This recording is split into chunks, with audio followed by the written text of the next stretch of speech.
It's time once again to slip into your camo, grab your bow, and join us out in the field for another episode of the Up North Journal, presented by PSE Archery. The Up North Journal crew is knocked and ready to rock for another exciting adventure. So let's step outside and hit the trail. Welcome back to another episode of the Up North Journal, everybody. I'm host Mike Adams, sitting in the cabin tonight with Dan DeFaw.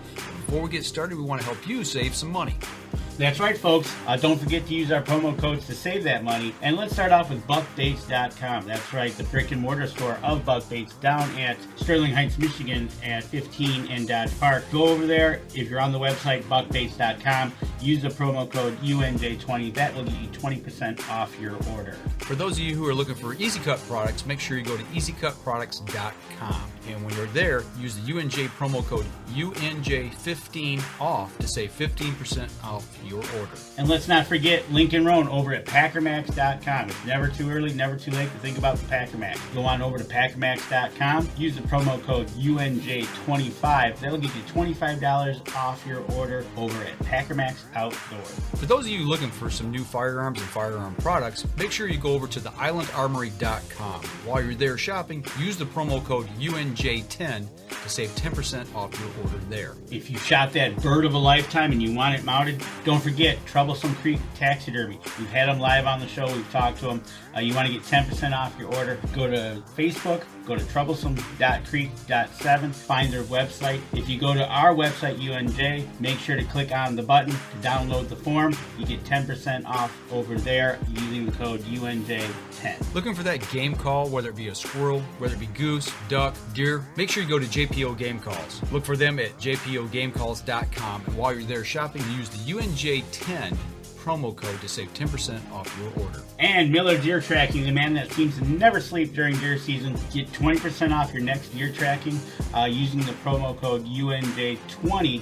Look for Miller Deer Tracking on Facebook or give him a call over at 810-240-4891. Looking for the hottest new plastics to take on the water, whether it be hard water or soft water? Make sure you go over to southernindianabaitco.com. While there, use the UNJ promo code UNJ10 to save 10% off your order. Deer Camp Coffee, folks. We drink it every night on the show. You want to try it? You can go to the brick and mortar store at 15 in Dodge Park at Deer Camp itself, or go to deercampcoffee.com. Also use our promo code UNJ10. You get 10% off your order. And don't forget, get a bag of the UNJ medium roast blend there as well. All right, Danny, where's our live view camera look from tonight? Good evening, everybody. Live in the cabin. That's right. Up North Journal. It's live. It's Wednesday night.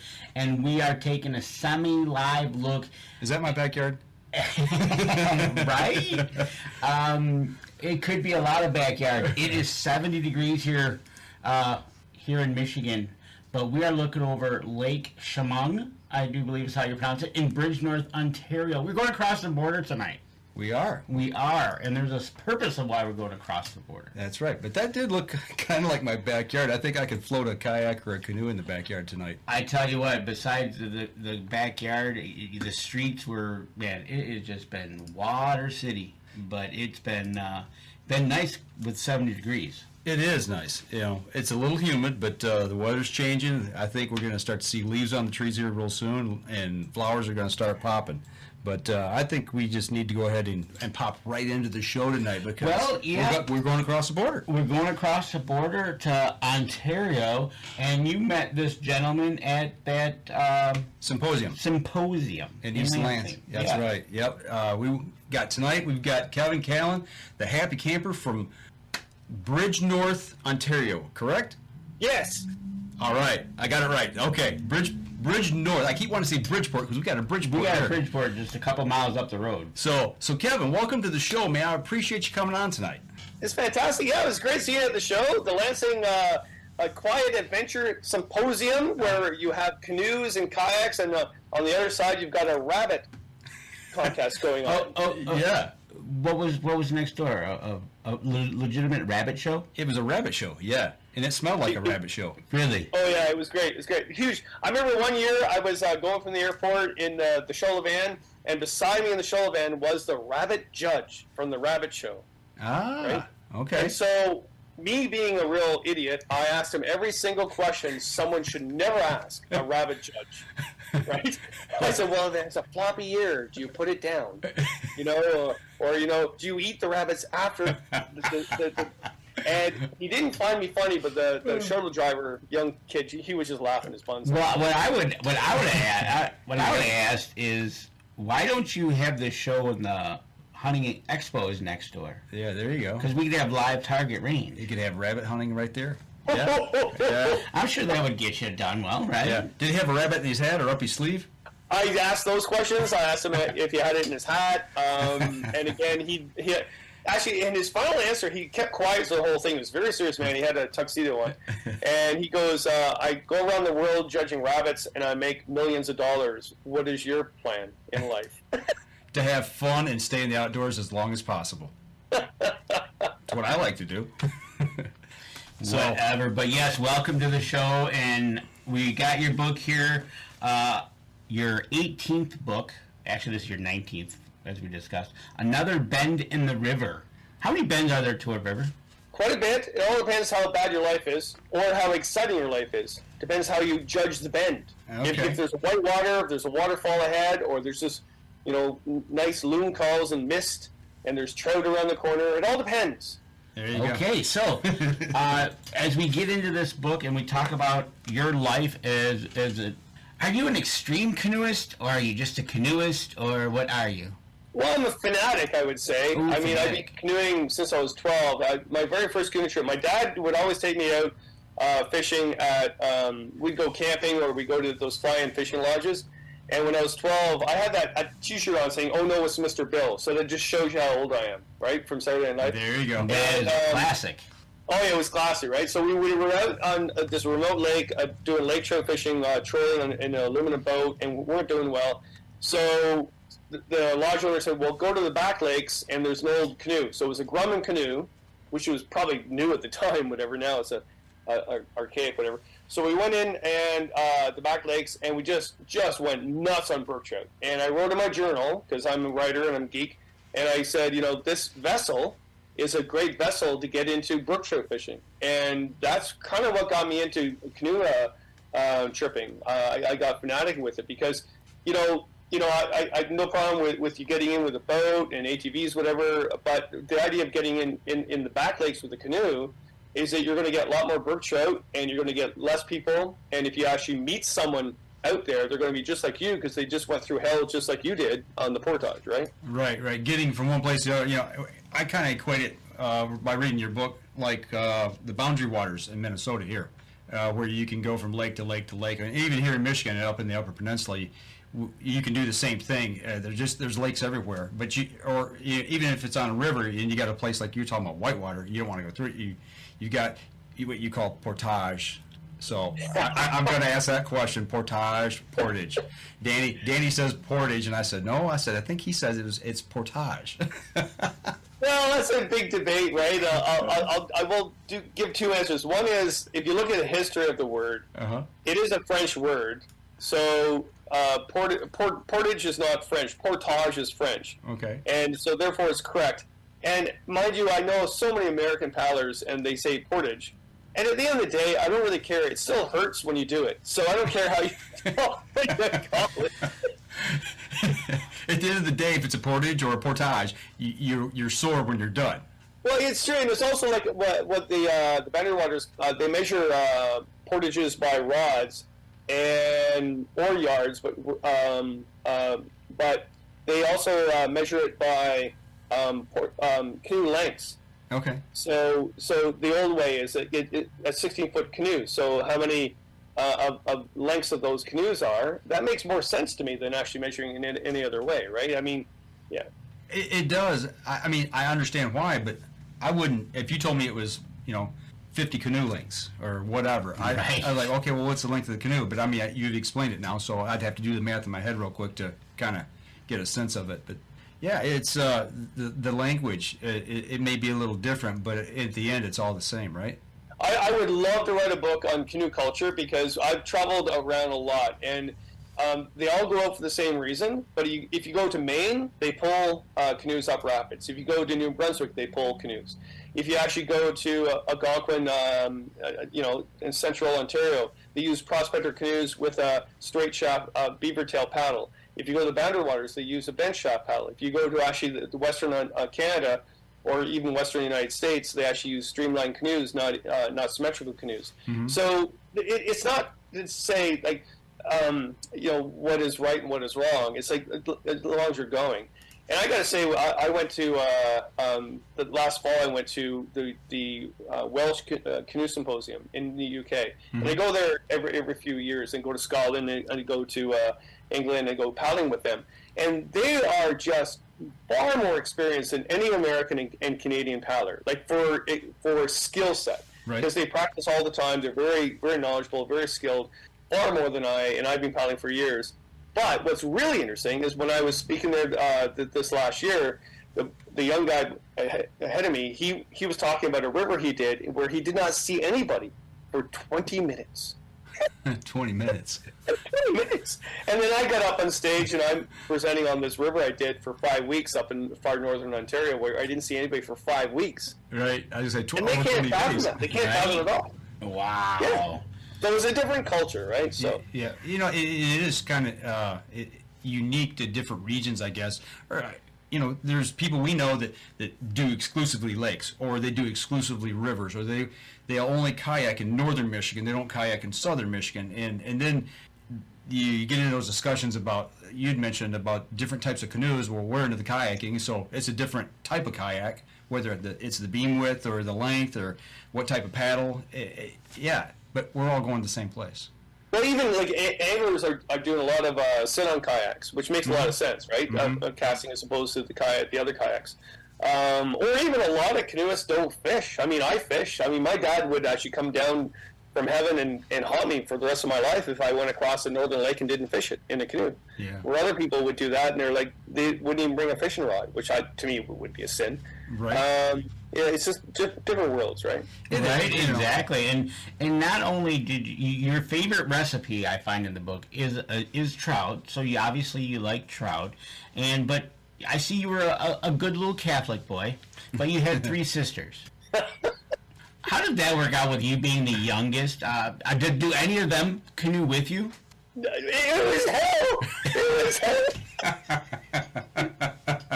Imagine, okay, so really the funny part is I'm the last male Callan, right? And so my dad was really excited when I was born, but my 3 older sisters, they basically called me the prince, right? And, I didn't really get away with anything. We were really strict upbringing, and I love my sisters, but it was so funny. You have to realize that I'm very hyper, and you guys met me at the Lansing show. I was really hyper. I am the quiet one of the family. My 3 sisters are 10 times more hyper than I am. So gatherings are really loud.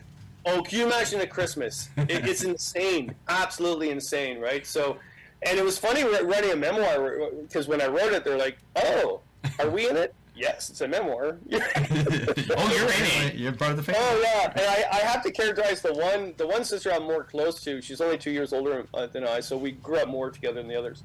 But I had to characterize when I was in high school, in the school play, she was the class act of the Wicked Witch of Wizard of Oz. I was one of the monkeys. That characterizes my life right there.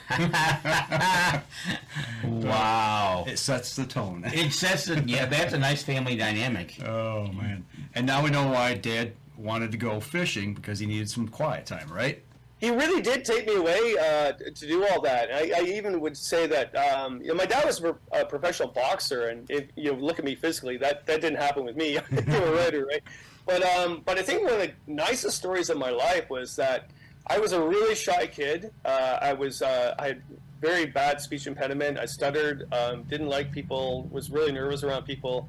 And my dad knew that, so he thought, well, we better get you into something. So he put me into Scouts, and I love Scouts. I've helped Scouts all my life. I've volunteered for them to do that. But I just didn't like going there because I didn't like people. And you would love this story, guys, especially if you're a trout angler. So my dad would, at 12 years old, he would drop me off at the church to go to Scouts to get used to people.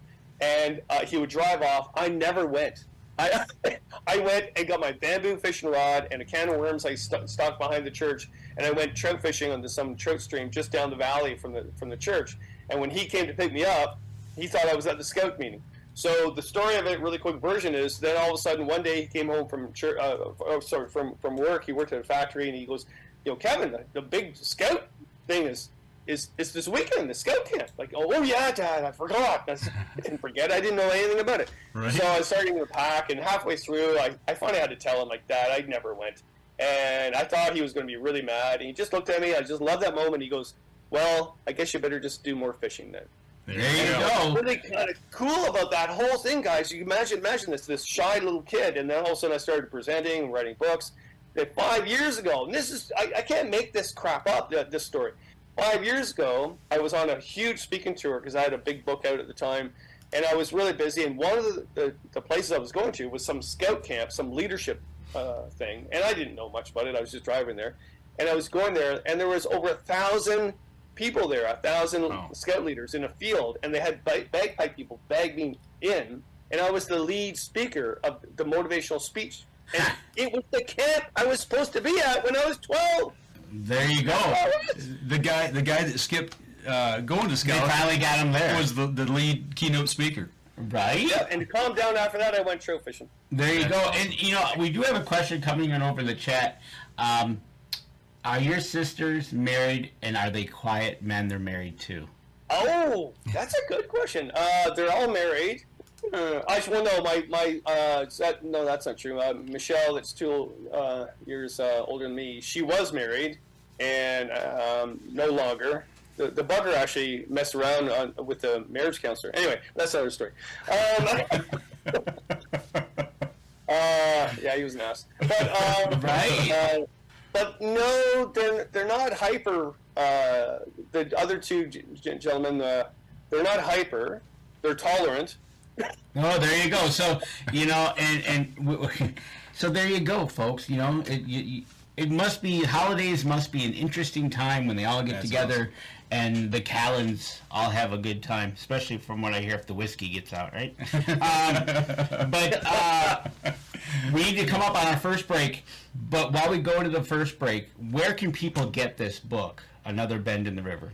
Yeah, so it's everywhere. It's a bestseller now, so Amazon, obviously, but it's also on any local bookstore can order it, and you guys have, Barnes & Nobles, it's there as well. Right. Yeah, it's everywhere. Just order it, or you can even contact me if you want me to put my initial on it, and I'll send it to you. There you go. So let's step out. We'll take our first break of the night. All right, we'll be right back after this. PSE Archery has reinvented the way you buy bows. From now on, you can make the most educated decision possible by basing your bow choice specifically on your shooting needs and goals. All you need to do is ask yourself, what kind of shooter am I? What do I want to achieve? PSE will help find the right category for you. So, what kind of shooter are you? Find out at psearchery.com.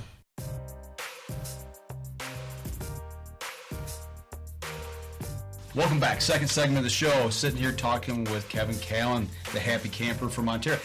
Kevin, you're our first guest from Canada. 8? Really? Yes. Oh, I'm very honored. 8? And we're honored to have you on. So, Dan, go ahead. You had something you wanted to dive into. Obviously, my fiance, your girlfriend, are watching the show tonight. My fiance says that he would get along with Ron, her brother. Okay. He's got 5 sisters, 5 daughters, and 2 granddaughters. Wow. Right? Yeah. He's the lone wolf, huh? Yep. And then Nancy says, Mike, that's us. She's the hyper, and you're the tolerant one. I'm going to be tolerant right now. Right? So, you talked about in the last break, not going to Scouts, learning to love trout fishing. But, dude, you played in a band, a punk band. Yeah, well, I played in anything that would let me play. That band was called Santa's Syphilis.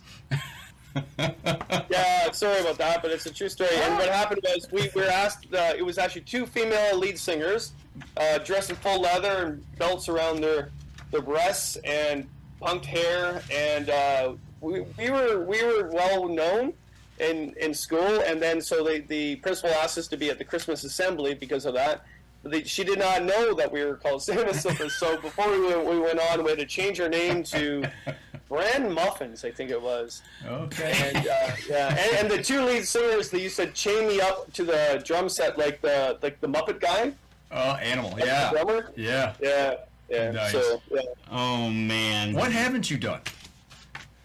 I did a lot of weird stuff because I'm very hyper. I can't sit still, and everybody goes, well, how'd you have that many jobs? Two reasons. One is I couldn't sit still, and others is I needed everything possible to get me outdoors. Every single job and every single thing I volunteered for and every single thing I did in my life, I needed to get outdoors, whether it was writing, whether it was doing film, whether it was on TV, all these things. And it was like squirrel, and I couldn't sit still and couldn't be indoors because of high anxiety. I was the iceberg. I think a lot of people out there would relate to this as a kid, because back in the day, nobody really talked about high anxiety. I mean, that you were who you were, right? And whether you were bullied or not, whatever, or you were in a punk band, whatever. But I was the iceberg, so nobody really knew what was going on because I was, a nice guy, but underneath, I was just falling apart, like high anxiety, like. To the point that back in those days, I mean, now we do medicine and we see counselors for it, but there was at one point where I was a preteen, and they said, if you go in the bush, you have so high anxiety that your heart muscles are having problems right now, so you basically have these mini heart attacks. Wow. And they're not really heart attacks, but they're muscle spasms. Right. It's called the Irish grip at the time. It was the Irish grip. And they would put this electrode on my belt to warn me that my anxiety was going up, and I was not allowed to go in the woods by myself. I tore that thing off. I never wore it. Because the moment I went in the woods, I had no anxiety. Right. I was very calm, because you are who you are out there. There's no facade out there. You don't have to pretend you're someone else out there. You are who you are out there. And I learned that long ago, and I just wanted to be out in the woods more and more and more. Well, talk about that a little bit. I mean, and that's one of the things that really intrigued me about the book and about talking with you at the show and listening to your talk at the show, your presentation. But how the outdoors, if we get people, and it doesn't matter who you are or what you're dealing with, but when you get in the outdoors, there's just something about nature. It's so calming. When we get on the water, Nancy and I go, first thing I do when I get on the water, I grab we push off, and I get in the middle of the river, and I grab my paddle, and I stick it up in the air, and I just lean back and look up, and I'm recharging, what I call recharging my solar panel, my internal one, and there's something about the outdoors that it makes you whole again. And it's hard to put into words, but explain how that affected you. I think the most simplistic way to put it is every culture on this planet, whoever we are and whatever culture we're from, we're born from wilderness. Unless there were aliens put here many years ago, but let's just say that didn't happen. Let's say we're all born from wilderness. And what happens is when you're brought back to the womb of where you were born, you calm down because you are, again, who you are. Where in everyday life, you go to work, and it sucks. You got to deal with everything. You got to deal with the herd. You got to deal with the predation. You got to deal with people that are overpowering you. Nature doesn't overpower you. I mean, it's dangerous at times, and it'll wake you up and make you realize that you're not really all that important out there. Right. I think that's good to be out there. But if I had to look at my first aid kit and all the misadventures I've had, and I'm talking like years and years and days and days and being out there, it was never nature that I was afraid of. It was all the things that happened in a bad way. It was human beings that actually caused problems. I mean, there was a trip where I went on where someone was sick. We went to get the plane to fly us out. The guy that was flying us out was arrested for child pornography, so he couldn't get us out. Then finally someone else got us out, and then someone punctured our tires on the back road, and so we were delayed 2 days. And everybody goes, well, why'd you even go on that trip? I went, it had nothing to do with nature, guys. It had nothing to do with actually a bear or bad weather or mosquitoes. And the other time was I was going to give a presentation at a show about my wilderness trips, and there was an accident on the highway, and I administered first aid, and the guy died. It was not a good time. Went to the presentation, and someone in the audience said, isn't this wilderness travel dangerous? And I said, absolutely not. The highway is dangerous. Absolutely. Absolutely, you know, and that's the thing, you know, like you said, when you do a day job and you have all that, you do need something to get away and do your recharging. And like you said, at an early age for you with that high anxiety level that you're seeing, as soon as you figured out as soon as you stepped into the woods and you felt that calm, man, that just, you gravitated that probably so much, so often. You were probably less at home than you less and less at home and find you in the woods, right? Yeah, it's also like, you think about skill set too. If you've learned throughout your life to light a good fire, to get a tarp set up, to actually catch a brook trout, because why do I like brook trout? Because they're not easy to catch. Mm-hmm. Okay. Yes, I like bass fishing, but yeah, really, like everybody can catch bass. Okay. Right. So you catch a brook trout, and far in the wilderness too, especially. So you feel proud of yourself. You don't conquer nature. That's nothing to do with that. You actually not conquer, but you're proud of your abilities, and you progress on your abilities, and it makes you feel good about yourself. And making yourself feel good about yourself really does help with high anxiety, right? Mm-hmm. Mm-hmm. Yeah, it's goal driven. It is goal driven. You know, you want to eat, you want to stay warm, you want a good place to sleep while you're out there, and those are daily goals to get you to whatever that time frame is or that end. And if you fail at making a fire, well, you're going to have to eat sushi if you catch fish. And if you don't catch fish, then at least you can warm yourself by the fire if you made a fire. But I understand it. It's kind of all goal driven. But then something you said before the show that interested me was, you know, I don't go in you said this, I don't go into the outdoors to survive. I go out to thrive. And you talked a lot about that in East Lansing when you gave your speech. Yeah, because I'm a happy camper. So I think it's cool to do bushcrafting. In fact, I think bushcrafting is really great. I mean, you know, there's something I call fake bushcrafting. It's like you sort of like, you know, tear the woods apart and say you're bushcrafting. Not bushcrafting. So the bush skills, I think, is really kind of cool. And I did that growing up, and I still do. I take students out, and they do a flint fire. In fact, they did that today in a pouring down rain. And boy, Lord, to make them feel so good about themselves when they did that. That was incredible. Kevin, I can't do this. You do this. I went, no, I'm not going to do this. I've done it 10,000 times. I'm going to sit here and watch you do this. And it's called bush time. Mm-hmm. It's more and more time, more and more skill. Okay, so we're going to sit here all day until you get that fire going. So to be a happy camper is like to thrive out there. Is I don't go out there to say, I survived 3 days and ate gruel. No, I went for 10 days, had really good meals, had a good scotch, had a lot of fun with my friends, caught good fish, and at the end of the day, we didn't want to go home for a while. We weren't rushing back to our cars to get home, right? So that's why I can go on long trips.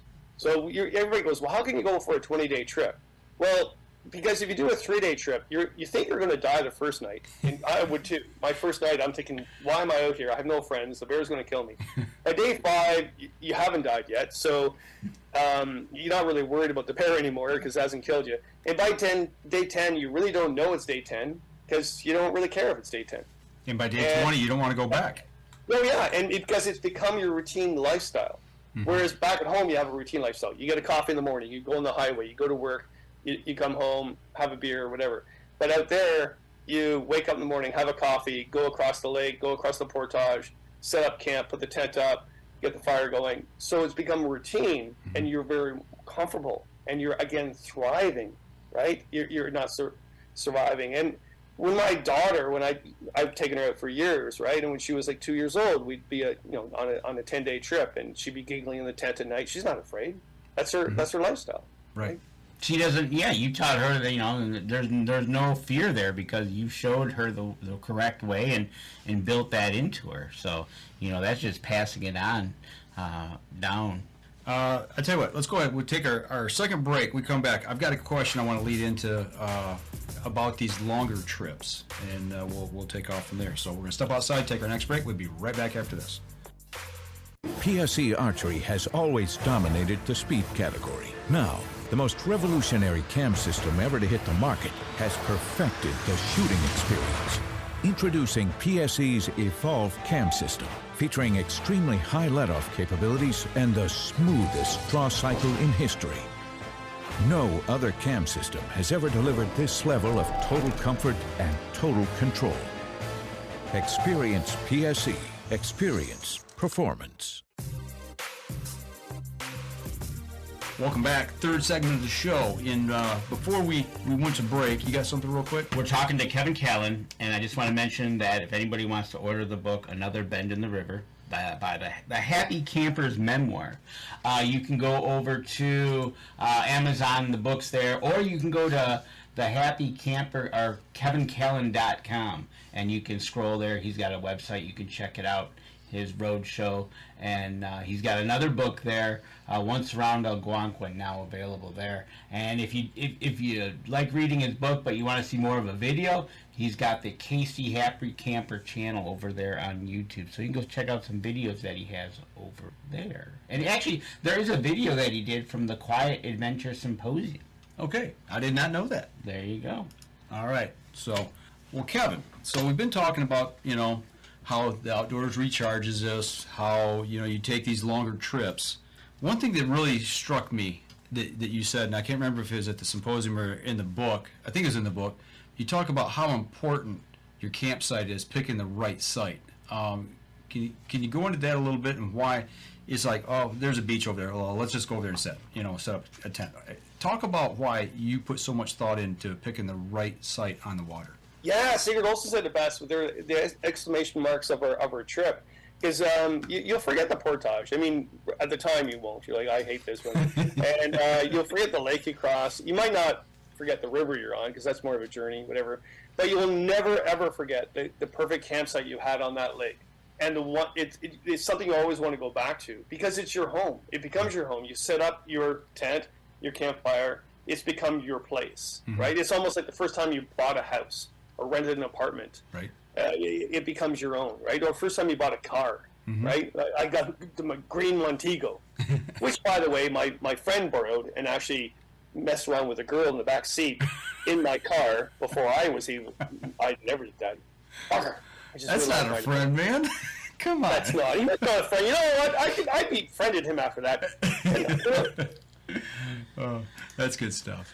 But yeah, the sights, this, like you talk about seeing the stars or seeing a sunrise or watching a sunset, and those are the things I take pictures of, and they stick in my memory. They're vivid. So I get what you're saying about that. Yeah, it's great memories coming home too. But at the same time too, I always laugh at this. I go, you can look at a beautiful sunset. You can actually listen to the loons. But if a bear chased your buddy, that's the story you're coming home with, man. Yeah, right. It's that sense of adventure. Like maybe we live a mundane life at home, or maybe we don't, but we think we do. But when a bear chases my buddy, I'm going to tell that story 10,000 times over. Like, right? Even if he died. There you go. All I have to do is run faster than him. That's right. You talked about picking out the perfect site. Is taking an axe with you like taking a banana on a boat? The axe debate is a huge debate. It is. You got a whole page on it here. That's where I know. So bear with me on this, and don't get upset with me. I'm going to talk by my experiences. In winter, I would never go without an axe. You need an axe to split the wood to get more wood, right? In the summer, you don't need an axe, especially a hatchet. You can take one as long as you're skilled with it. That's fine. But I've guided a lot of youth too. And the day where the 14-year-old boy was squatting down with a hatchet, splitting wood, and yes, I did show him how to do it, and that's not how you do it. Hatchet to the groin, completely open, had to get a helicopter to take him out. So after that, I said, I am not taking a hatchet with these youth. And then my boss would say, well, teach them proper. I did. He's 14. He messed up. Because if he cut himself with a bush saw, I can mend that with my first aid kit. A hatchet, I cannot do that. It's an airlift out. Oof. Wow. So with that said, everybody else is right. If they said, well, he has to be skilled, I agree. After that incident, I said, nah, maybe not. So would that be probably one of the most misused tools in the outdoors as far as people getting hurt with? A hatchet especially, because if you mess up, that's a nasty cut, right? If it's a good hatchet, yeah. Yeah. And I use an axe all the time, whatever, but do you really need an axe in midsummer on a canoe trip? No, you don't. And if you're bringing a bunch of Yahoo boys, yes, you should teach them how to use it, and that's the way we always did. But I don't know. Maybe I'm just getting older, wiser, or paranoid. Maybe paranoid. The older you get and the more trips you take, do you find yourself wanting to be alone on these trips by yourself, or with maybe just one or two people, and then taking longer trips as time goes on? I've always been that. I've always liked solo trips, to be quite honest. They're easier to plan. You can do whatever you want. You can eat whatever you want. You can get up whenever you want. Do I get lonely? No. Some people would. I always say that group dynamics is really important on a trip, to get along with everybody, especially when you're going solo. I mean, if you don't like yourself, then don't go on a solo trip. But also, I do get finicky of who I go with, and it's always been that case, not because of me getting older, it's because of my jobs. So I spend a lot of time taking youth out. I guided for many years. So when I go with my buddies, they're my buddies. I don't want any strangers. They're because it's a holiday, and if I didn't go with them, it would not be a holiday. There you go. So I think that's just a personal thing. Yeah. Yeah. Okay. That makes sense. I know I get to about, if I go up north hunting, and then typically during bow season, I'll take 2 weekends in between week off, so I'm 9 days. At about day 5, 6, I'm starting to go a little bit stir crazy because I'm by myself, and that human interaction. And speaking of that, that leads me into my next question, thinking about the show alone. And in your book, you talk about that you've had the opportunity, they've asked twice to come onto the show as one of the contestants. If people out there don't know what alone is, go look it up, because I'll tell you what, it's really cool. But can you talk about a little bit about that? And I mean, we did before the show, and I understand now why, but talk about why you didn't take that opportunity to go out into the wilderness to push yourself to an extreme for how many days, Yeah, so it happened a couple times. So the very first season, so nobody knew about the show at all. And I've done a few TV things in my life, whatever, so that's probably how they contacted me. But imagine this, not knowing anything about it. But at the time, nobody knew this, but my wife wanted a separation at the time, and things weren't good, and I did not want that to happen. And my daughter was quite young, and I'm very connected to my daughter. And also I got this call. It was actually a phone call from them, and saying, we want you to apply. Mm-hmm.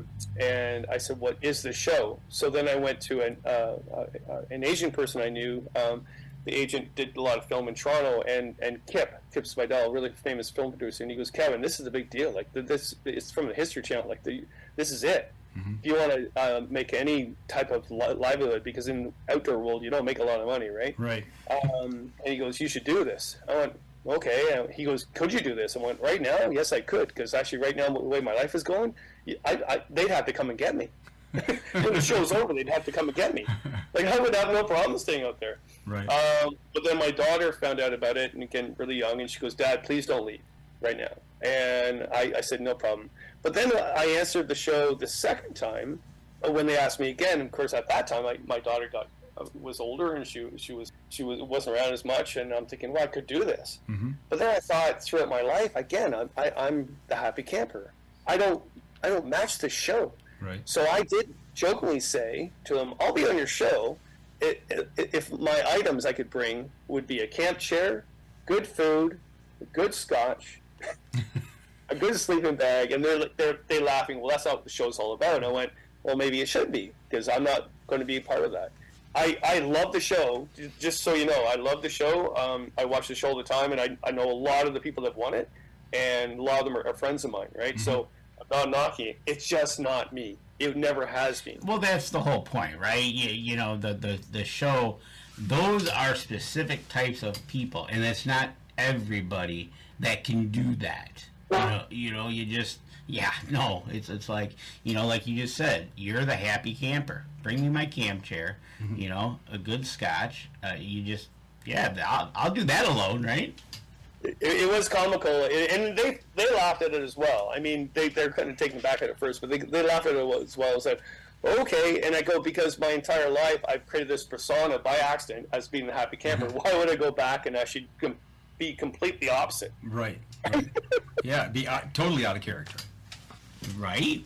So you got to tell me a little bit about this. We have a sponsor of ours, Deer Camp Coffee, but you explain in the book how to make real camp coffee. Yeah, that's really important to know. Okay. Absolutely. It starts my day. I want to be informed, so inform me, sir. So you can bring instant, you can do percolated, whatever, but I wouldn't say it's the best coffee, but it's the most impressive coffee to make. And I learned this by guiding. Actually, in fact, a really famous Canadian paddler, Hap Wilson, taught me this years ago when he guided. And then when I guided after him in Toboggan. So what you do is you boil water on the fire, and then you take the boiled water off the fire, and you put coffee grounds in there. You never put it back on to boil, because tannic acids of coffee are released 3 degrees above boiling point, and the oils, flavorful oils of coffee are released 3 degrees below boiling point. So if you let the coffee grounds sit, it releases a nice flavor. So if you put it back, it tastes like shoe leather, right? Mm-hmm.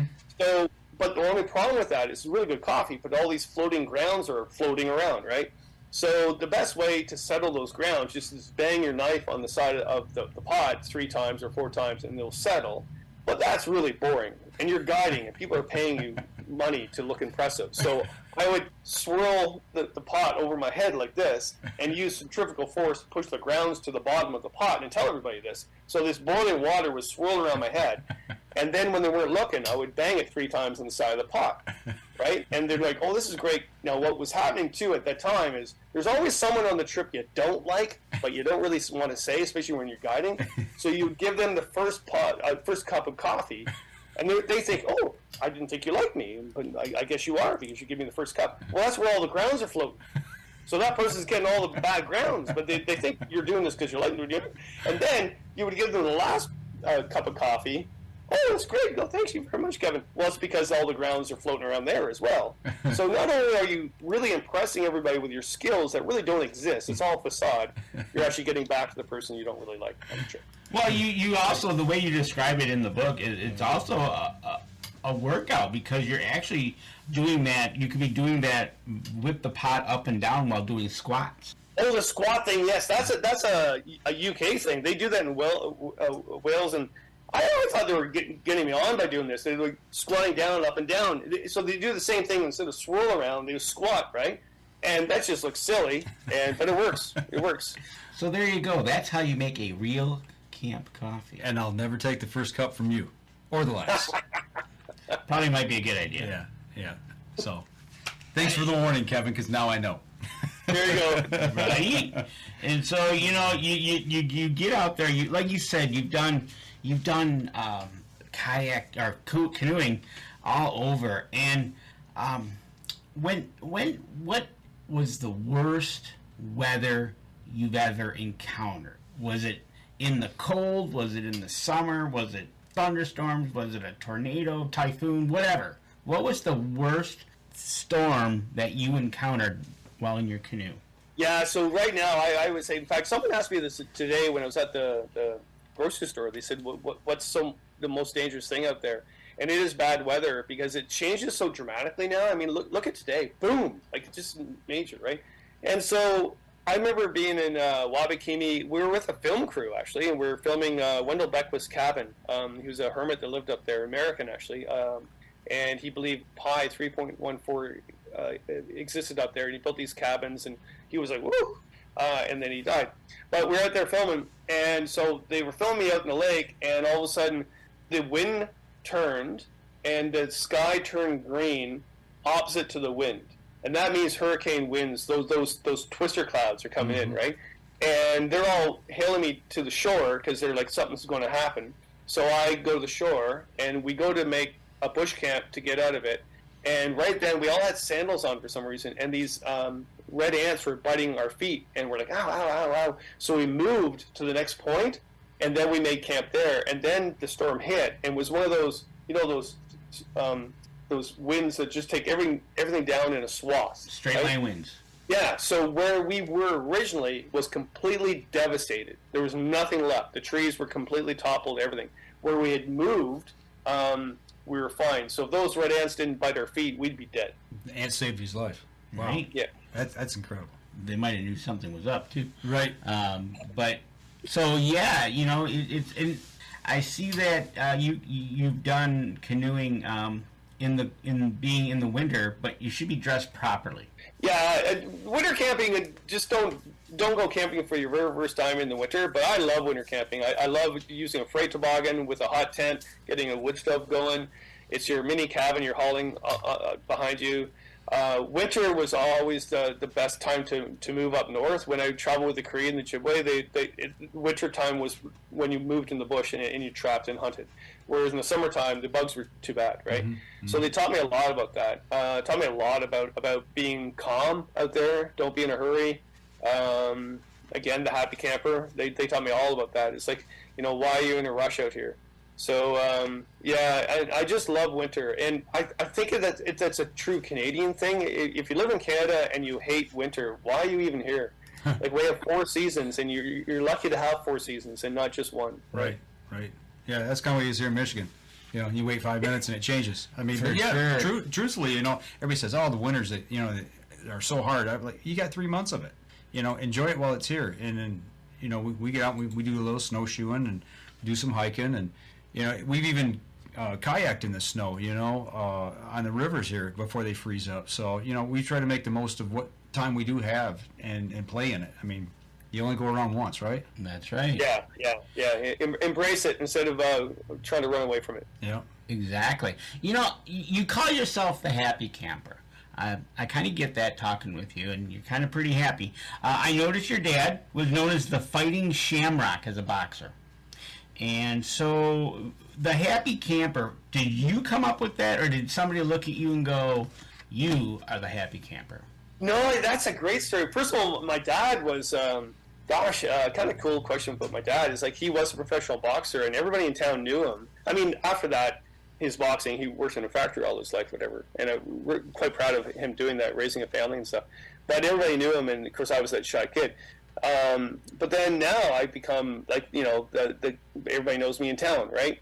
So what happened though was I wrote a bunch of guidebooks, but it was this one book called Happy Camper. It was all to do with how to. It wasn't to go about where to go. And it became a massive bestseller in 1 month. Like a bestseller in Canada is 5,000 books in 1 year. It sold 10,000 in the first 2 weeks it came out. Wow. So the media loved me. I was on media all the time. And if you do a backlog of Google and on YouTube, me being media. But I'll do this short story, but it's a classic story. And I can't make this story up. It was so classic. So I was on my very first morning show, right? And everybody, all my colleagues were all happy with me, and they're like, "Oh, Kevin, you've made it! You're on the biggest show in Canada this morning." Yeah, and we're going to talk about the book. Well, books are boring, so I had all these gadgets in front of me, camp gadgets, and one was a Whiz Easy. It's a device where women insert so they can pee standing up, and I had that on the table. And the male host comes up, and the female host loves camping, but the male host said, "I don't like camping. Let's just get this over with." I went, "Well, you're a bit of an ass." And we're live across Canada. And so he picks up the first device, which is the Whiz Easy. And he goes, "Kevin, what's this?" I go, "It's a whistle. Give it a try." So he puts this device in his mouth and starts blowing on it. And, of course, the female host tells him what it is. And he spits it out. He's furious with me. Just furious. And the show's over, and I come home, and my colleagues are like, "Kevin, what were you doing this morning? Like, that is so wrong. Like, your whole career is done. You had your chance. It's all done." Well, he didn't like camping. He deserved what he got. That's all I'm saying. And the next morning, I got all these phone calls, and I did endless shows the next day because they're like, "Kevin, you're really funny. Can we have you on?" And I was making lots of money and selling a lot more books because of that guy. Right? Thanks to him not liking camping. Because you are the happy camper. And he wanted to try the whistle. If you look at all those morning shows and all the CBC radio stuff I've done, that's what my name is called, the Happy Camper. That's where it started because of that book. That's great. That is awesome. Well, that's what it is. And I found that picture of his dad and the Fighting Shamrock, and I'm like, all right, so... And by the way, the younger picture, he does look like you and vice versa. So, right. Is your family originally from Canada? Yeah, it's funny you would talk about that too. So my dad was Irish, my mom's Scottish, and my dad's passed away. My mom's still around, and so my dad was always saying, "You're Irish," because I was the last Irish male Callan, right? Didn't know much about my Scottish background because that was my mom's. About probably 10, 12 years ago, I went to Scotland for the first time with my daughter. Well, actually more than that. She was only 5. Anyway, went there and met my Scottish cousins, and they looked like me. They had the same birthmarks as me, and they're all writers. I didn't know this. You know the story of Bobby, where the dog wouldn't leave the grave in Scotland? Right. Well, my great-grandfather made the statue and the poem of that. Oh, wow. I didn't know that until I went to Scotland. And then the woman that picked me up, she's my cousin, and she's the chief editor of the Edinburgh Times.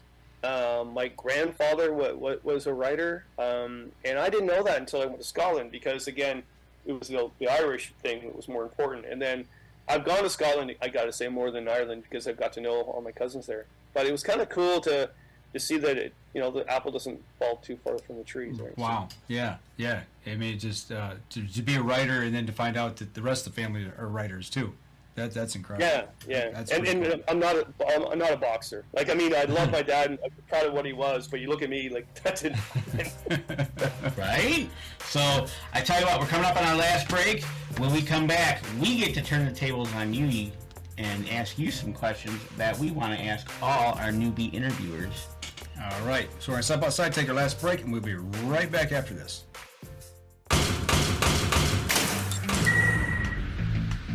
Acceleration is part of PSE's DNA. PSE pioneered the speed movement.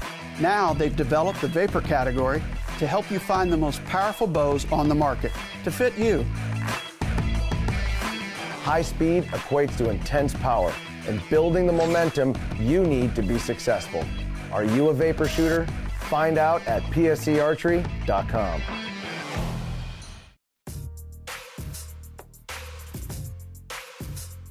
Welcome back. Last segment of the show. Man, the show's flying by. It is flying by, and if you're flying by and you're wondering why we're talking to the Happy Campers, one reason is Another Bend in the River by the Happy Campers, his memoirs by Kevin Callan. So you got to get this book, folks. Get it. He's got 19 other books that you can read about. You can go to his website at kevincallan.com. You can order it over there or go to Amazon as well. He's also got a video side on YouTube, the Happy Camper, KC Happy Camper. So go over there, check that out, get some videos over there. Like we talked about, there's actually a video from when Mike met him over at the Quiet Adventure Symposium. All right. So last segment. We want to save the questions here. We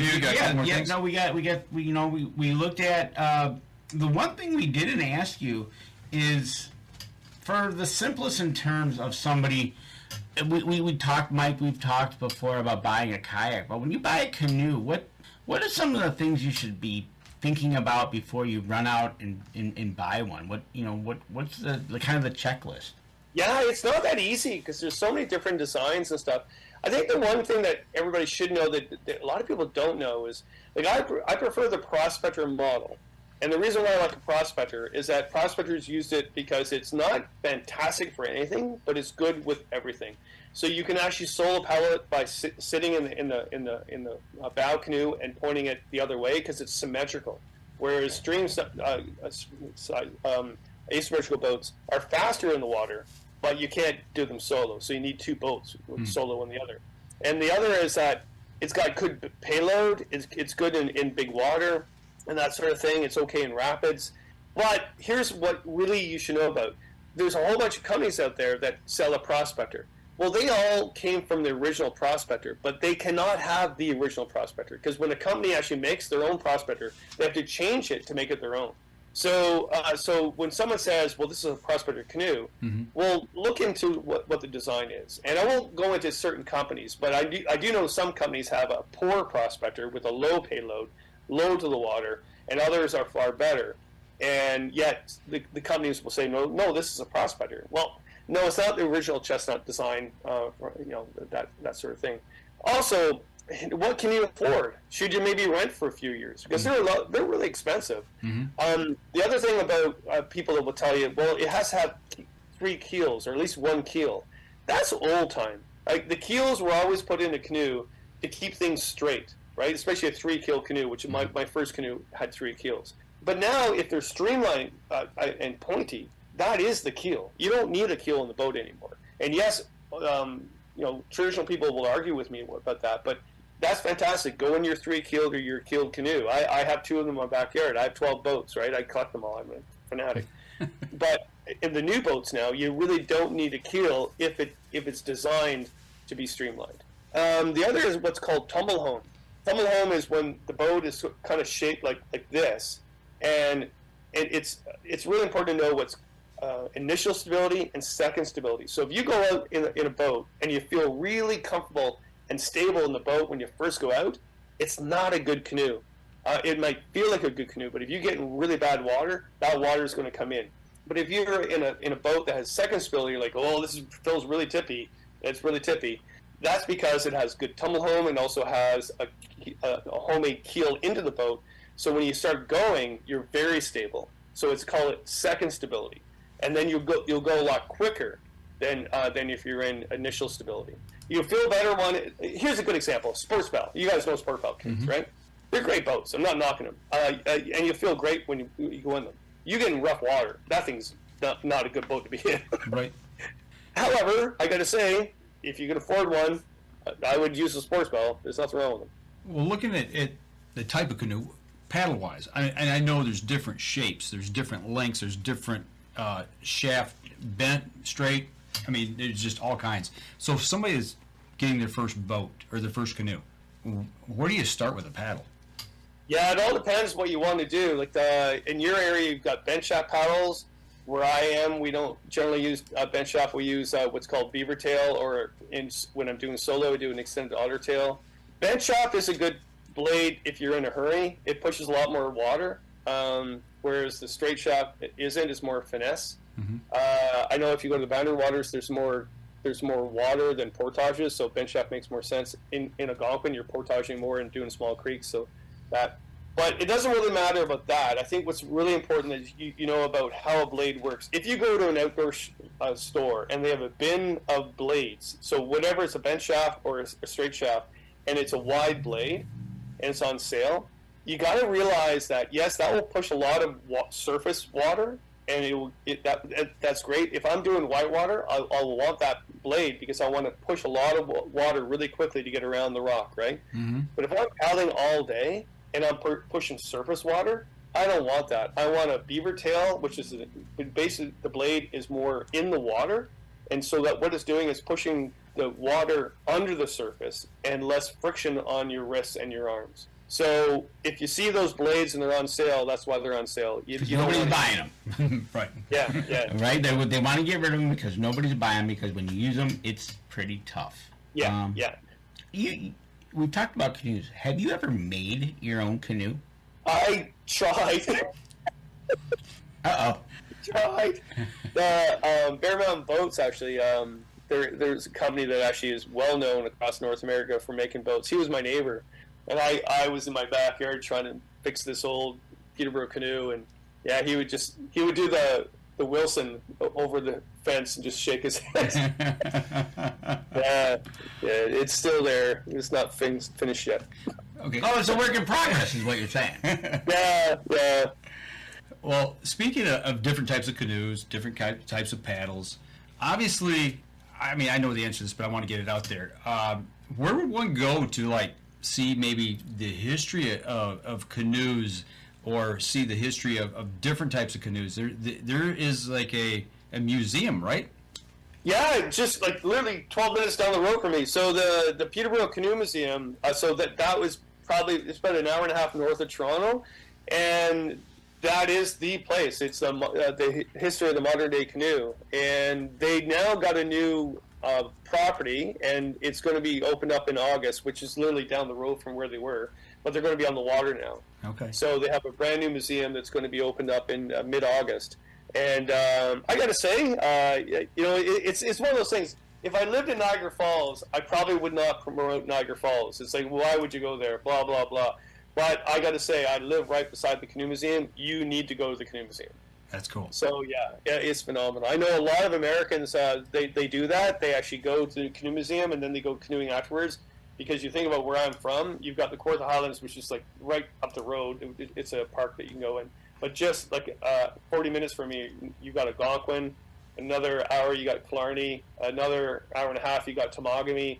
And we got so many places to paddle around here, and wild places, like incredible places to go. So a good holiday for you to do this year is when the museum opens up in mid-August. Go and visit the museum, or do a canoe trip and then visit the museum, and make a trip. Right. For everybody that's listening to the show, just check the website. They are closed now, and they're not preparing to open up to late summer, early fall of 2023. It says on their website. Yeah, it's one of those typical things. They say it's going to be open in mid-August, and everybody's all excited about it. But yeah, check the website, because you never know when things are going to happen, right? So. Well, speaking of the area up there where you talk about all the water and everything, and the wilderness, and I know it's near and dear to your heart, but you're heavily into like the conservation side and preserving things so people can enjoy it. Talk a little bit about that and how involved you are with that.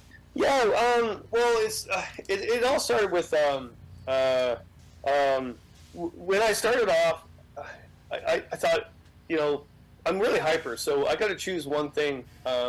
And the founder of the Canoe Museum, Kirk Whipper, years ago, and he's deceased now, whatever, but years ago, he would go to some of my shows, and he goes, Kevin, love what you're doing, but you're so hyper. You need to focus, right? Squirrel, right? And I went, well, what do I need to do? And he goes, well, choose something. But he goes, if I were you, I would choose your job is to get everybody out there. And so that's why I started writing guidebooks. To be quite honest, that's how the whole guidebook started. And I said, okay, why am I doing that? And he goes, well, if people don't go out there, they don't reconnect out there. They don't realize what we have and what we always have had. And they don't realize why it should be protected. So if they don't go out there, you just kiss it goodbye. There's no reason for them to protect it if they have no connection to it.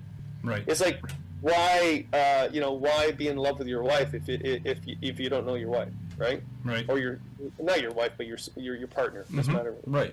But I don't know why I'm saying that. It's not on my head, but the whole thing about that is like this. So I started writing guidebooks, and then people started saying, well, that's great, but other people started cursing me. I was called a wilderness pornographer because I was going out there telling everybody about this wild area, and then everybody was going there, and they're like, well, great, Kevin, you just told everybody my secret spot. I went, there's a difference between that. I'm not going to ever tell anybody about my secret trout spot. Never would I ever tell anybody about my secret trout stream. Never. It took way too many years to find that stream, so I'm never going to tell anybody. If they're ever going to find it, they have to do the same work I did to get to it. Mm-hmm. But Algonquin Park, is that a secret? No, it's not. Is Tamagi a secret? Is Boundary Waters a secret? Is Quetico a secret? No, it's not a secret. It's on the roadmap, for heaven's sakes. Right. So I have rules and regulations and ethics of what I've done. So, and that's my whole thing is I wanted to get out there. And then later on, my writing became more of the etiquettes of being out there, the stories of being out there, and all that other stuff. Yeah, that's... We run into a lot of that here, especially what we call state land. It's owned by the state of Michigan, but it's public land for everybody to use. And it's like, you're in my hunting spot, or like you said, my fishing spot.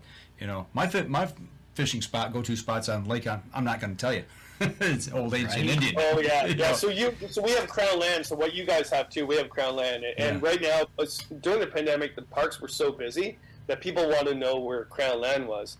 And that's a tough one because I'm never going to just bring someone to my secret trout spot. No. You have to work for it to find it. Yeah, that's what makes it so enjoyable and so rewarding is because you put the effort into finding whatever that spot is, whether it's hunting, fishing, trapping, camping, whatever. It's I understand it. Exactly. Oh yeah, no, yeah. I had a guy this spring. I was on the one dirt road I know up here, and I had my blue canoe, and I guess everybody knows my blue canoe.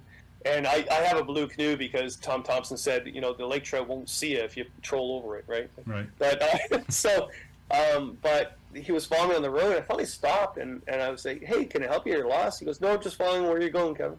I went, so you know who I am, you know where I'm going, and you're going to follow me to this spot. And it took me 7 trips to find this lake, like for over 5 years, and then you're just going to follow my truck. It's easy that way. It's the easy button. It's the easy button, right? Yeah. Yeah, and my answer to him, I go, well, do you want me to put the fish on your lure when you get there as well? Or what? There you go. Yeah, yeah. I'll give you the color, the pattern, and everything. Better yet, I'll catch them for you, and then I'll just hand them to you. Yeah. You can just sit in the truck. It'll be like a drive-through. I'll walk up, hand you the fish, you can just leave. It is a fine line. I also have people that will say, well, Kevin, I want to drive 2 hours from the city. I don't want a portage. I want to catch lots of fish. I don't want to see anybody. What canoe route would you suggest? I went, well, actually, that doesn't exist. And if it did, I wouldn't tell you about it. Right? Exactly. Totally get that. Yeah. So, but, this book is, I've started looking in more and more in this book after Mike got a hold of it and he told me about you. And people got to get this book, Another Bend in the River, by the Happy Camper's Memoirs. And literally, you'll be, what little I've started to read, I've been kind of cracking up, especially starting off with the Catholic boy and seeing where he's at today. It's awesome. Reading through this, there's different things in here, that reminded me how I got my start in the outdoors as a youngster with my dad. Yours was fishing. Mine was hunting with my dad, and it's just there's lots of things in there that are very similar, and it's a good read. I'm telling you, if anybody is looking for something to read, whether it be on vacation at home or on a trip or what have you, even in the deer blind or at fish camp, pick it up. I'm telling you, you won't regret it. Yep. So. Thanks a lot. The whole hunting thing with you, there's a shot of me with my first partridge in there, and it's such a geeky shot, right? Yep. But I didn't put the story in. My mom said the other day I should have. My first cottontail rabbit I shot, and I had a shotgun called the blunderbuss, and because when you shot it, the shell wouldn't eject, so I had to go put a stick down it to get the shell out. And it was on sale. Hey, there you go. And so I went out. My dad was all excited. I was going out for the first time to hunt a rabbit, and I shot the rabbit, and it died right beside me. I took it home, and he was helping me clean it, showed me how to clean it, and he goes, "Where'd you shoot this thing?" I went, "Well, it was pretty close, Dad. It was pretty close when I shot it." He goes, "There's no," and he goes, "You shot and missed," and he gave it a heart attack. That's how it died. Nice. That's awesome. That way you didn't ruin any meat, though. Yeah, I even said that. I go, no, it's a professional shot. That's right. I meant that to happen. That's right. Right, exactly. So maybe next time we can try that at East Lansing with the rabbit expo next door.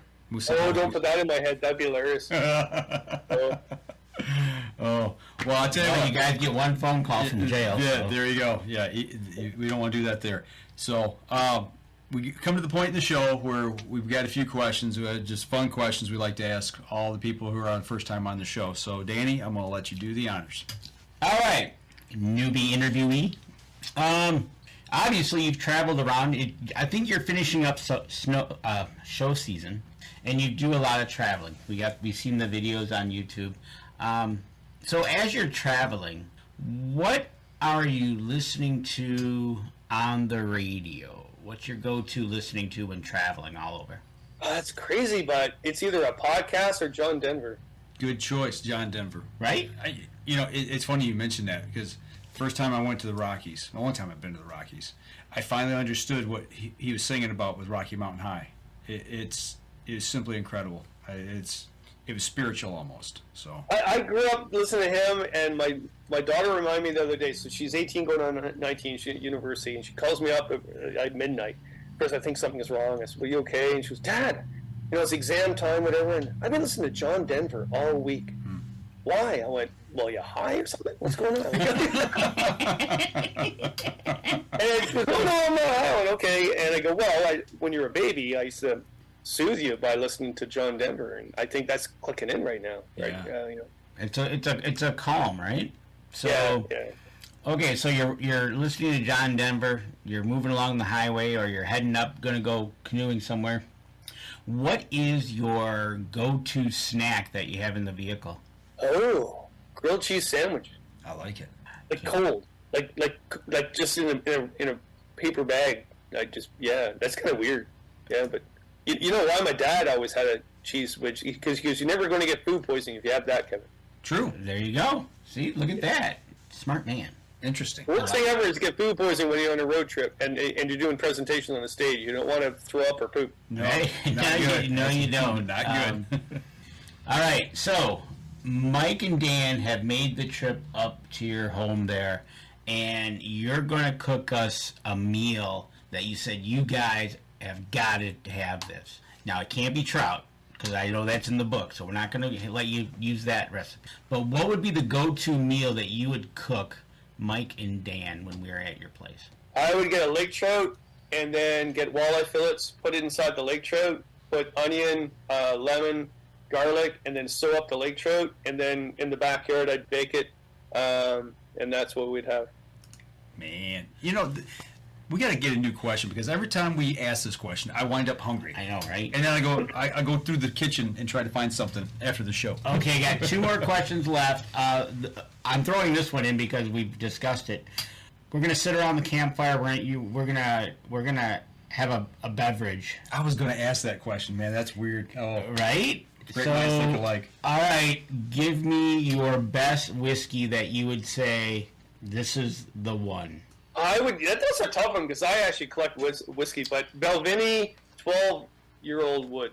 And why is because I had an amazing job. I got paid for this. I went down to River Spey in Scotland with amazing paddlers, world-renowned paddlers, and we stopped at distilleries along the way and did a taste testing.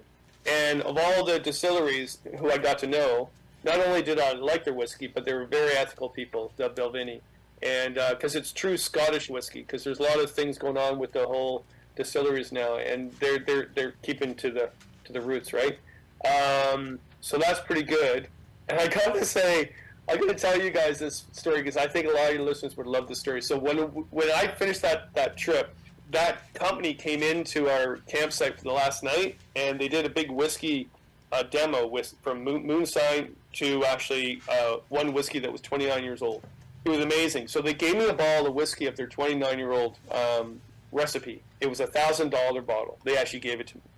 They actually liked me. Kevin, we like you. Here's the bottle. I got home. Could you guys imagine? Okay, well, imagine bringing home a $1,000 bottle of bourbon, right? And then your friends find out, right? Your friends find out. So they all come over. So my neighbor Tim lives right beside me. Great guy, great neighbor. He's just one of those guys. He looks like the Trailer Park Boys, with the whiskey and Coke, right? And so he comes over and he goes, "What's going on, guys? What's going on?" And my buddies tell him what's going on. I went, "Don't tell him what we're doing. It's a $1,000 bottle of whiskey." And so I start serving everybody, and I don't believe I've been telling this story because it was always a secret for years. But what happened was I went to go and make him a drink, but I got I think it was Grant's. It was one of the cheapest blended scotches you could ever get, right? And I poured it and I gave it to him. To this day, he tells everybody, "I remember when I was at Kevin's and we had that really fancy scotch." No, I did, but you didn't. Oh my gosh! Oh, that was evil. It was terrible. I thought about it now. That's priceless. Absolutely. And the last question is, that was a great story, but you're going to tell us a story around the campfire that you're going to say it comes to your mind that it hits you for whatever reason, and it's the story you're going to go to and tell Mike and Dan because it moves you so much. Oh, wow. Yeah, there's so many. But the one I would say is my daughter. She was 8 years old at the time. We're doing a canoe trip across Algonquin for 12 days, right? And it was day 7, and we're on the Portage. She had a T-shirt on, tie-dye T-shirt, blue jeans, shorts, whatever. And we meet these guys, and this is where I talk about bushcraft. Like I think bushcraft is phenomenal. But there was these guys that I would say fake bushcraft. They had full military fatigues on, but they weren't military. They had big Bowie knives down to their knees, right? And they meet her on the Portage, and they're like, "How long are you out for, little girl?" And she goes, I don't know what day it is. Like, how long are you out for?" "We're going out, and we're going to survive for 2 nights in Algonquin Park." And she had already been out whatever days, and she didn't know what day it was, and she was 8 years old, and she goes, "Guys, I suggest you get out longer." There you go. See? That's awesome. And you know what? I know, well, Mike and I know these types that they need to be in full outdoor gear because they're going to be outdoors and they're going to take on the world. And sometimes we see that and we're just at the sporting goods store. Yeah, or you're at an archery shoot and everybody's in full camo. And it's like, well, I just don't understand. They got to act the part, I guess. I don't know. Right? So, but yeah, those are the questions we like to ask our interviewees, and the great answers. I like the cheese sandwich. Yeah. Well, I got one last question, and then we'll wrap up the show. All right. A body of water you have not yet been on that you want to put a boat in. Yeah, I'm thinking that now because I'm going to be 60 this fall. So my buddy and I were going to turn 60, and we're like, where do we go? And we have this hit list, right? Mm-hmm. So the one, I've been to the top of it, but not the whole thing. I want to circumnavigate Lake Nipigon in a canoe or a kayak. And I've been to the top because I went down the Kopka River from Wapakimi, and we got to the north shore of Lake Nipigon, and we spent there for a few days. But I saw this mini Great Lake, inland Great Lake, and it was phenomenal. Like I just want to go back, and it was just pelicans and bald eagles and nobody else. It's just rough water and really high cliffs all the way around. It would take about 10 days to circumnavigate it, but man, that's on my hit list. Yeah. It's true wilderness. Yeah, it really is, and very skill set. You can't mess up out there. So it's Canada, United States, especially here around Michigan, Minnesota, Wisconsin, up in the New York and that area. There's just so many great lakes. I mean, we're so blessed to have so much fresh water to go play in. It's amazing. Yeah, we really. The one place I like to do in your area, the Green River. It's called the Green River, right? Green River in Michigan? No, not Michigan. I've paddled a lot in Michigan. Osable River. Yes, I've done that many times actually. The Holy Waters. That by far the South Branch of the Osable is my favorite place to put a kayak in. Yeah, I love that. I've for many years I've done that when I've visited. But the Green River in the western U.S. I don't know much about it. Cliff Jacobson's always told me about it, saying I should go. By Salt Lake City, Utah? Yeah. Okay. Yeah. And also the one that goes into the Mexican border too. He kept I forget the name of the river, but it's the Big Canyon. Grand Canyon? Not the Grand Canyon, but one of those around there. Okay. Oh shoot! Now you guys have to school me because I can't remember all these places that what you have. Is it on the border river, the Rio Grande? Yeah, Rio Grande. Yeah. Okay. Yeah. So he says it's not as dangerous as everybody says. Stay on the U.S. side. Yeah, it's true. The one thing I would always like to do with Cliff Jacobson is, and I got to make sure it happens, is that we've never canoed together. We've always done shows together and conversed and debated, whatever. But I would love to go down Basswood Lake in the Boundary Waters with him in a canoe and have the American flag on one side of the canoe embedded and the Canadian embedded on the other side. And then him and I paddling down the lake, and then at the Portage, there's a campsite there with the border marker that Arnold Leopold actually camped at. And I want to sit there with camp chairs and a campfire and debate back and forth. There you go. Cool. That would be awesome. That would be awesome. It's just something so simple. I'm telling you, if anybody's listening to this show right now and you've not experienced being on the water in a canoe or a kayak, you got to do it. You got to do it. It's so invigorating. It's like I said earlier. It recharges your soul. Right. It's I don't know. I can't get enough of it. I really can't. So, but it is a simplistic lifestyle. You go from A to B with all your belongings in a vessel. Yeah. And that's why we like it. It's just very simple. Yeah. You leave everything behind. Yeah, and what we said at the very beginning, you are who you are out there. There's no facade about your character. Absolutely. Well, Kevin, I really appreciate you taking some of your time out tonight to be able to sit and talk with us. And like we talked about the book, make sure Another Bend in the River, get out and get this, and take a look at some of his other bodies of work as well. Anything else, Dan? Nope. I think we've covered it from stem to stern. There you go. I like it. All right. I tell you what, everybody, if you're listening to the podcast on iTunes, make sure you go over and give us a review. That helps people who support us. If those of you who are watching the live stream here, go over to Kevin's social media sites, give him a like, follow, share, and subscribe to his YouTube pages. And do the same for us if you would as well. And share the show. It helps the people who in turn support us. Next week, do we have anything lined up? We just got to get a confirmation, but the Flying Angler. The Flying Angler, there you go. Interesting story, very beneficial to the ice fishermen here in Saginaw Bay. For sure, especially the last couple of years. So if we can get him on next week, that's who's going to be our guest. So make sure you tune in next Wednesday night, 7:30, right here on Facebook.